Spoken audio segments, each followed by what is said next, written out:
What it is, guys, it's your Dino. We're back again with another review, and this one is for Fate Samurai Remnant. It comes out today as of recording this. It's just gone live and everything like that, and we're going to jump straight into the accessibility. And sadly, Koei Tecmo have let us down on that one. There is no accessibility features, there's no colorblind, there's nothing like that. However, bear in mind, most consoles nowadays have accessibility features built into them. Controller remapping, you've got other things like that, and you also have colorblind features and stuff like that.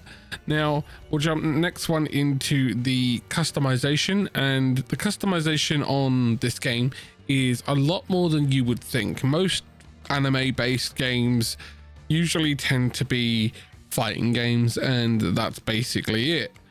But this isn't. This is actually a story-based RPG. It's the best way to describe it, in my opinion, but it does have fighting elements to it. Now, it is definitely done very well. As you can see here on the screen, you've got skills that you can acquire. You can go in and you can create your character, the summoner character, Miyamoto Iori, and make him have specific build that you want. You can focus on different skill trees and focus on different paths within his skill sets to make him either fully mage or do a bit of the sword stuff. And then on the other side of it, you have Saber. Saber is one of the spirits that are summoned during the fate battles, and you've got a couple of other ones in there. I'm not going to go into it too much because there is a lot of story for the whole Fate franchise, and there's so many of them. But basically, there are a bunch of different warrior classes, Saber, Rider, and stuff like that, and they all have different abilities, but they're heroic spirits that have been brought forward to join with the summoner and fight in the chalice battle thing. But this one is set in Edo, Japan, and it doesn't follow the Holy Grail. It's a different one, so it's actually very well done, and they've really set it really nicely within the Edo period. Now, the gameplay, it isn't like any other anime game that you'd probably play. It's not like a 1 versus 1000. It's not a battle, like a fighting game. It's got story to it. It actually has substance, and it's not following a specific arc of story. It's not like it's a My Hero game or a Dragon Ball game where it's following the timeline arcs of those games. They've got a good story, and they've built upon what they wanted to build upon, and they've focused on specific key aspects of trying to make the game stand proud and stand tall in a space that is usually dominated by, in my opinion, very cookie cutter games. It's, in my opinion, probably the wake up call that the anime game genre needs, in my opinion, because there isn't enough of this sort of thing out there, in my opinion.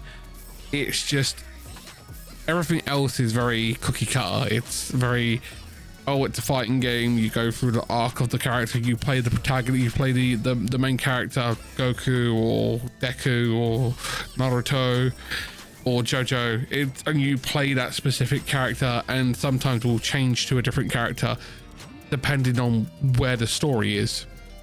But it's very on rails, and it follows a specific story path from the show or the manga and so on and so forth. I think that the way that they've done this is brilliant, and it leads me into my recommendations. Anyone who is a Fate fan, if you love the Fate series, the Fate franchise, Fate Stay Order, Infinite Blade Works, and anything like that, this is definitely one that you should give a go. Bear with it, there is a lot of talking, and it's not got an English translation, sadly, because it's a Koei Tecmo game. They usually don't have them. It's usually a lot of reading. But I would definitely say that this is one that I would recommend to any Fate fan, a person who likes JRPGs, a fan of Koei Tecmo's work, and probably a fan of Edo period games and samurais and stuff like that. Now, we're going to jump into my final thought. Now, my final thought on this one is that this is definitely a breath of fresh air. This is a game that in many ways is something that I feel as a gamer, this franchise and this genre of games, the anime based games, this is what they're crying out for. This is something that they need as a breath of fresh air, because sadly with a lot of games out there nowadays, they do very cookie cutter things. They find a mold that works and then they knock out a dozen or so of that genre in different reskin versions. You've got Kimetsu no Yaiba, which is the Demon Slayer ones. You've got Dragon Ball. You've got My Hero. You've got JoJo's Bizarre Adventure. You've got One Piece.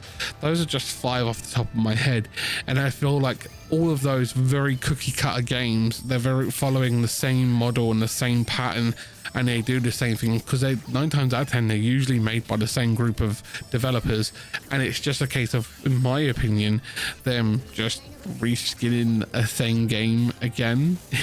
I know it sounds bad, but that's just how I look at it. As a fan, I like playing them because they're an anime, you know, I love anime.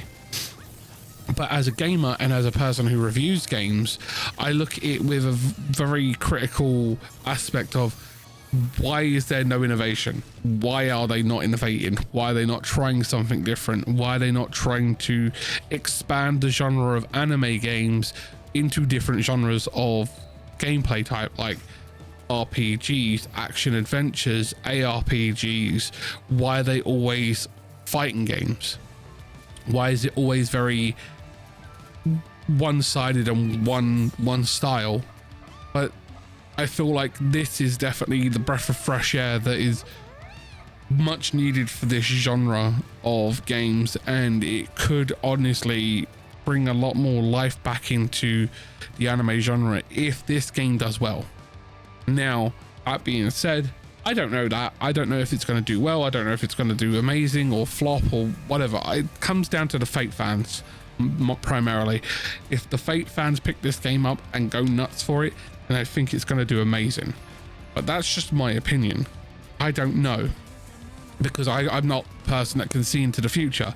I feel like this game has the potential to do very, very well and breathe new life into the genre of anime-based games. But that ultimately comes down to you, the players, whether you pick it up and give it a chance or anything like that. I want to see this game do so much better. I want to see this game get picked up and do really, really well. And if you do feel like this game is good or bad, or I'm just talking out my butt, please sound off in the comments. Let me know what you think. I'd love to have a discussion about this with you guys in the comments. So I'm always in there. I'm always trying to respond to them as quickly as possible. So thank you to the people that do.